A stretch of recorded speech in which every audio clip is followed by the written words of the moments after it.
আসসালামু আলাইকুম। তো আমি আপনাদের একটা ছোট্ট সমস্যার সমাধান নিয়ে আসার চেষ্টা করেছি। খুবই ছোট একটা প্রজেক্ট আছে। যেহেতু আমরা আগামীকাল জাতীয় নির্বাচনে ভোট দিতে যাব, তো অনেকের কাছে আমাদের ভোটের সিরিয়াল নাম্বার বা ভোটার নাম্বার আছে, আবার অনেকের কাছে নাই। আপনারা এরকম একটা লিঙ্ক পাবেন। এই লিঙ্কে যখন ক্লিক করবেন তখন এরকম একটা পেজ আসবে, যেখানে লেখা আছে ভোটার নম্বর চেক করুন, আপনার ভোট কেন্দ্র অনুসন্ধান করুন।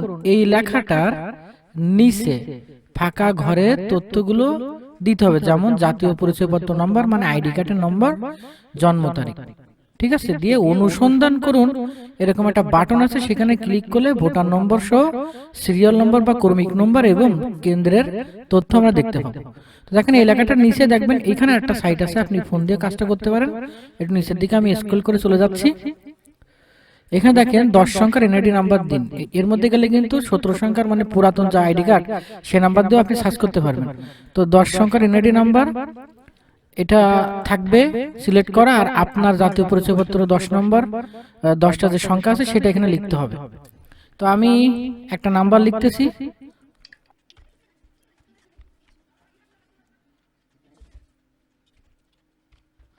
তো আপনারা দেখতে পাচ্ছেন আমরা একটা আইডি কার্ডের নাম্বার লিখেছি, আর এখানে জন্ম তারিখ আমরা জাস্ট এখানে ক্লিক করলে সিলেক্ট করে দিতে পারবো। এই যে সাল 2007 সাল দেওয়া আছে, এখানে ক্লিক করলাম, করে একটা যার আইডি কার্ড দিয়েছে তার সঠিক জন্ম তারিখটা আমরা এখানে দিব। দেওয়ার পর দেখেন নিচে অনুসন্ধান করুন, এখানে একটা ক্লিক করব। তো একটু নিচে আমরা যদি খেয়াল করে দেখতে পাচ্ছি ভোট কেন্দ্রের তথ্য।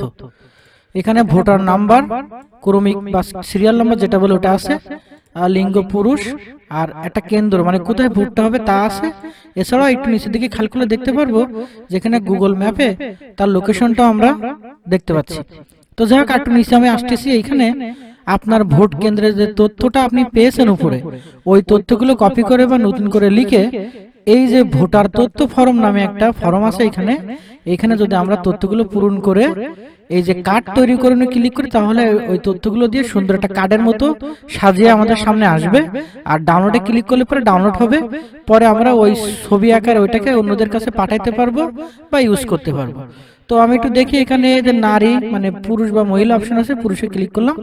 নামের ঘরে নামটা তো উপরে তথ্য যখন আসলো কোনো নাম তো এখানে আসে না স্বাভাবিক। হ্যাঁ, দেখতে পাবেন এখানে শুধু ভোটার নম্বর আর হচ্ছে কর্মিক নম্বর, আর সে পুরুষ নাকি মহিলা এবং কোন কেন্দ্রে তার হচ্ছে মানে ভোট দিতে হবে সেই তথ্যটা আছে। ঠিক আছে, তো আমরা কি করব এখান থেকে এই যে ক্রমিক আচ্ছা ভোটার নম্বরটা যেহেতু সামনে পেয়েছি কপি করে নিলাম, এই ভোটার নম্বরে এখানে আমরা ক্লিক করে দিলাম, পেস্ট করে দিলাম আর কি ক্লিক করে। তো সিরিয়াল নাম্বারটা আমরা উপর থেকে একটু দেখে আসবো, 2133। তো আমরা এই সিরিয়াল নাম্বারের ঘরে মানে কর্মিক নম্বরে দিয়ে দিলাম। আচ্ছা, কেন্দ্রের যে নামটা আসছে ওই কেন্দ্রের নামটা আমরা কপি করলাম এবং নিচের দিকে এসে আমরা এখানে ক্লিক করে দিয়ে দিলাম। আর পরিচয়পত্র নাম্বার তো আমরা দেখে দেখে লিখে তারপর তথ্যগুলো বের করেছিলাম, আমাদের কাছে তো ওটা আছে। আমরা যদি মনে করি এই ঘরে লিখবো তা লিখতে পারি, না লিখলেও আমরা একটা কার্ডের মতো ডিজাইন বানাতে পারবো। তা আমি লিখতেছি।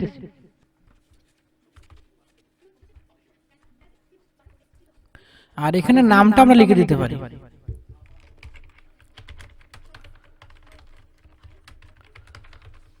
বাস, তথ্যগুলো লেখার পরে নিচের দিকে যে কার্ড তৈরি করুন একটা ক্লিক করলাম।